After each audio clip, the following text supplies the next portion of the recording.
Hello, my name is Olivia. Everyone says your wedding day is supposed to be the happiest day of your life. For me, it became the beginning of the biggest mystery I had ever faced. I married Ethan, the man I had loved for 4 years. Everything was perfect. The ceremony.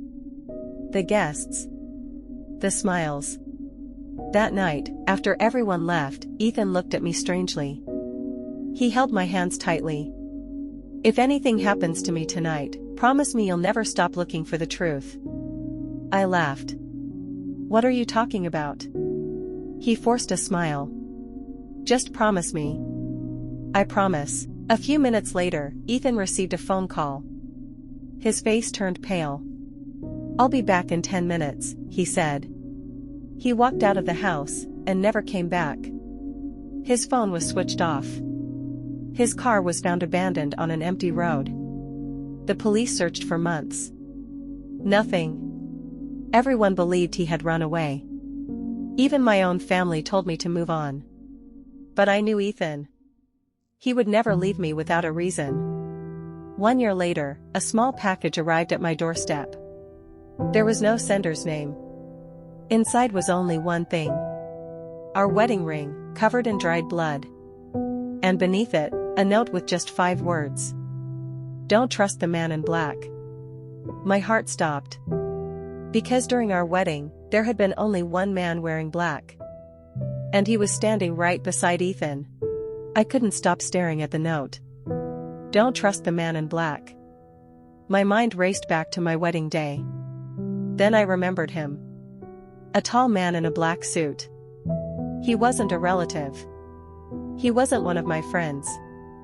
Yet somehow, he was standing beside Ethan in almost every wedding photo. The next morning, I searched through every picture and video from the wedding. Whenever Ethan noticed the man, his smile disappeared. Why hadn't I seen it before? I took the photos to the police. But they found nothing. No guest with that name. No records. It was as if the man had never existed. I refused to give up. A week later, I visited Ethan's old office. His former assistant looked nervous when I mentioned the wedding. Before I could ask another question, she quietly slipped a small USB drive into my hand. "Ethan told me," she whispered.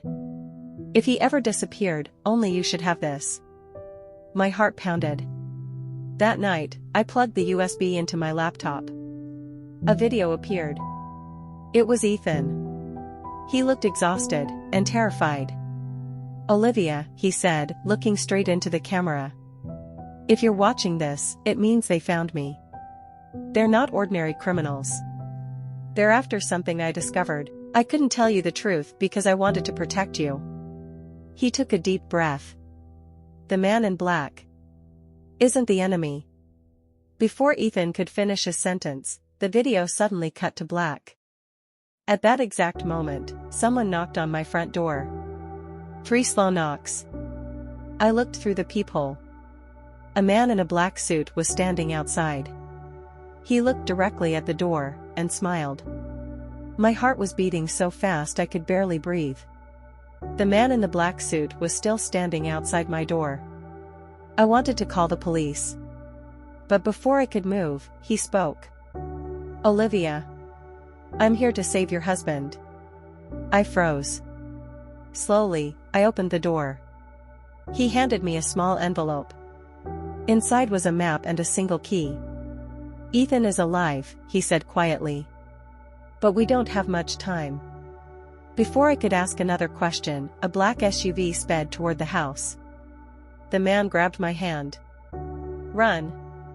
We escaped through the back door and followed the map to an abandoned warehouse on the edge of the city. Inside, everything was silent. Then, I heard a familiar voice. "Olivia." I turned around. It was Ethan. Weak. Injured. But alive. I ran to him and hugged him tightly. Tears rolled down both our faces. Ethan explained everything. Months before our wedding, he had uncovered a powerful criminal network that was stealing millions from innocent people. He secretly collected evidence. The criminals found out. On our wedding night, they called him and threatened to kill me if he didn't surrender.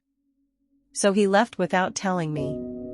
The man in the black suit wasn't a criminal. He was an undercover officer who had been protecting Ethan all along. Within hours, the police raided the criminal's hideout. The entire gang was arrested. A few months later, Ethan and I stood in the same church where our story had been interrupted. This time, there were no secrets. No fear. Only love. As he placed the ring on my finger again, he smiled and said, "I promised I'd come back." I smiled through my tears. And this time, we're never saying goodbye again.